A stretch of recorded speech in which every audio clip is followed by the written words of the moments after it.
आखिर क्यों शैतानी कौवे ने मचाया राजा विक्रमादित्य के राज्य में हाहाकार। एक बार राजा विक्रमादित्य अपने महल के बगीचे में टहल रहे थे। अचानक आसमान में काले बादल घिर आए और एक बड़ा भयानक काला कौवा उनके सामने आकर बैठ गया। उसकी आंखें लाल और चमकदार थीं और उसकी आवाज में एक शैतानी गूंज थी। कौवे ने कहा, हे राजन, मैं शैतानी कौवा हूं। मैं तुम्हारे राज्य में तबाही मचाने आया हूं। अगर तुम मुझे रोक सकते हो तो मुझे रोक कर दिखाओ। लेकिन याद रहे, मैं साधारण कौवा नहीं हूं।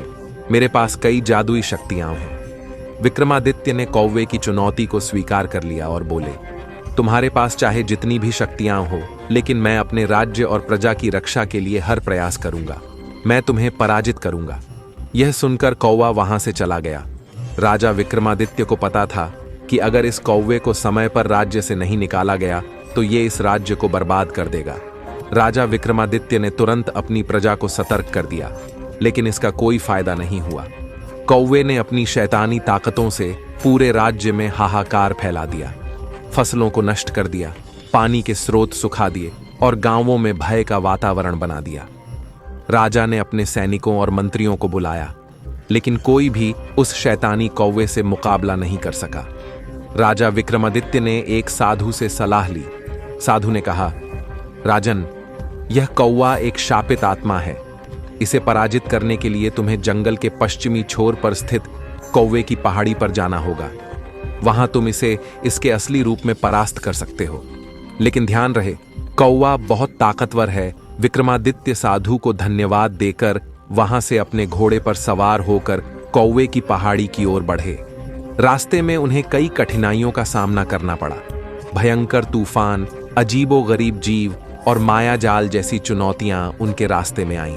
पर जब राजा विक्रमादित्य पहाड़ी के शिखर पर पहुंचे तो कौवा वहां एक विशाल काले सिंहासन पर बैठा था। कौवे ने राजा से कहा, राजन, मैं तुम्हें 3 प्रश्न पूछूंगा।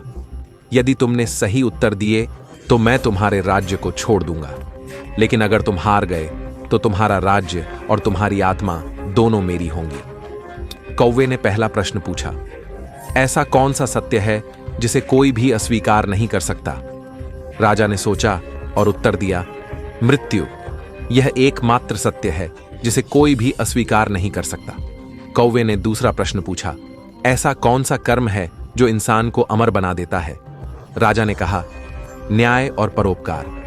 ऐसे कर्म ही इंसान को हमेशा के लिए अमर बना देते हैं। तीसरा प्रश्न, यदि कोई व्यक्ति अपने भीतर के डर को खत्म कर दे तो वह क्या बन जाता है?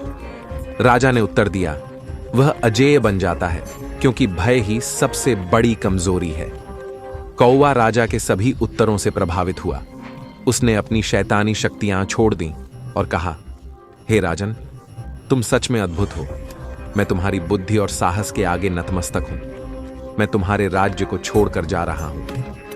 कौवा उड़कर दूर क्षितिज में गायब हो गया और राजा विक्रमादित्य विजयी होकर अपने महल लौट आए। उनके राज्य में फिर से सुख शांति लौट आई।